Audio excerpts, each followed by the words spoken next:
Libya, photo investigation. I present to you the armor-piercing material that demonstrates the real source of revolution in Libya.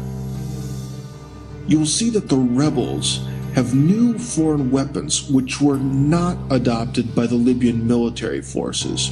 Foreign instructors, foreign weapons, foreign money, foreign scenario, but native blood. When the flow of pictures from Libya started, the evident staged character of the pictures led one to want to take a deeper look at the situation. Note, all the pictures shown were taken by Western journalists, highlighting the situation from the rebel standpoint only.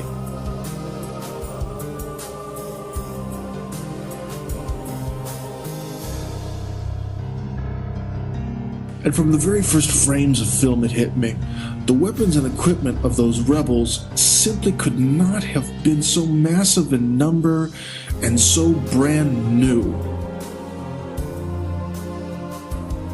Unless the weapons somehow found their way there on time from the outside. Please look for yourself, I could be wrong, but do you think this adds up? This is the first photo that really caught my attention.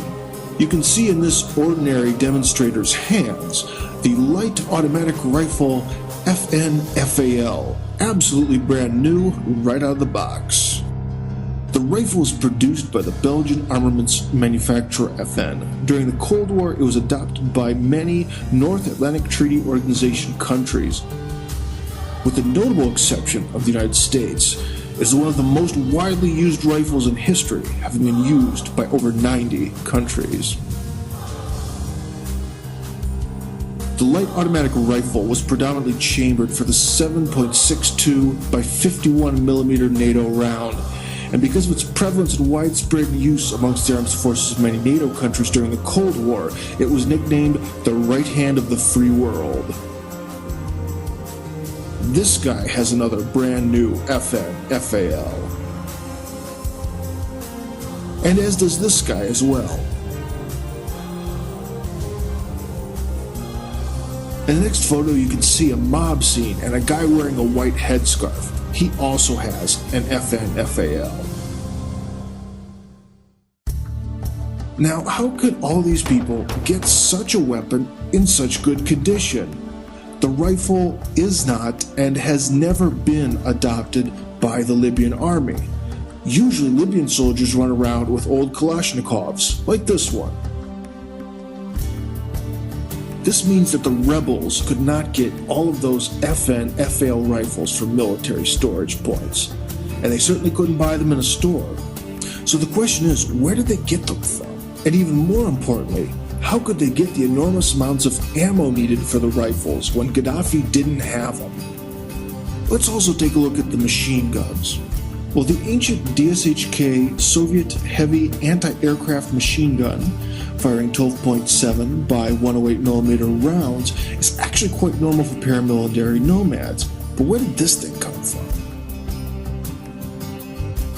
Or this. As you can see, these are US machine guns chambered from NATO rounds. And again, they're absolutely brand new, right out of the box. Gaddafi couldn't have a weapon like this because of 40 years of embargo. And also, he really wouldn't need it because the rounds for it are very expensive and getting them delivered is a big problem. It'd be much cheaper and much easier to buy Chinese machine guns chambered for Soviet rounds. Oh, well, there we go. That's a Chinese heavy machine gun. But then again, machine guns alone don't win a revolution. You need something with some real firepower. And well, here's something. And now can you see what this is hinting at? Normally machine guns don't come with their own instructors to teach you how to use them. But then again, machine guns alone don't win a revolution. You need something with some real firepower. And well, here's something. This is an MP-ADS man-portable air defense system. Each one of these costs big money on the black market and requires a qualified professional to maintain them. And so that's why we can see an instructor here. The guy teaching the Libyans to manage this high-tech device sure doesn't look like one of them, does he? And here we can see a Joker running around with a US Army pistol and a NATO Kevlar combat helmet.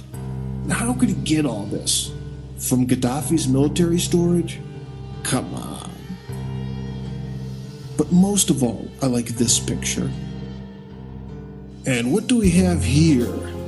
Two natives holding a crate of 106mm rounds for the recoilless M40 rifle. The native bin Laden among them points to where to carry the crate. The M40 recoilless rifle is a lightweight, portable, crew-served 105mm weapon intended primarily as an anti-tank weapon made in the United States. Okay, this crate is American and brand new. I think you can realize that by now.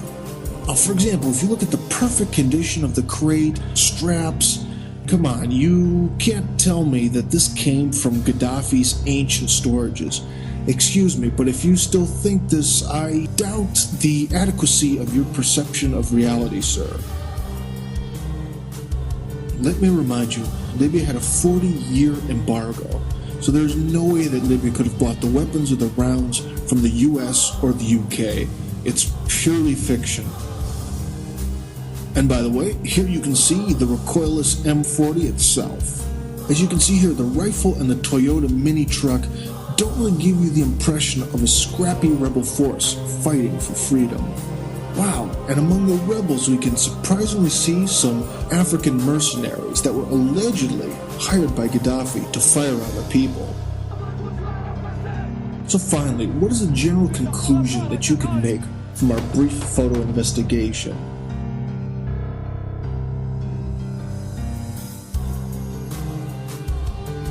Well, we can see a lot of brand new NATO weapons, foreign instructors, American ammo, new uniforms and equipment, and a suspiciously large amount of non-Libyan mugs. Do you know what this looks like? You're absolutely right. It definitely looks like a well-organized coup from abroad. The foreign managers have brought the people, provided the brand new weapons, instructors, and equipment, all to the young people in Libya. Naive young people who work for free drugs, dope, and just the rush of being a revolutionary.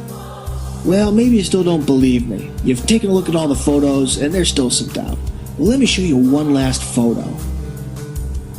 This is what a real desert fighter looks like. No clean NATO weapons, no shining brand new American ammo from unopened boxes, and no Kevlar vests from Europe.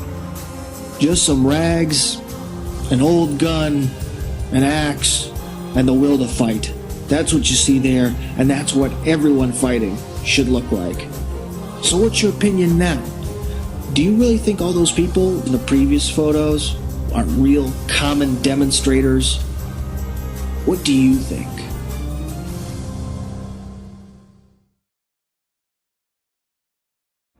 The original post you can find here, in Russian. Share information with friends. For more information visit website nstorykov.ru.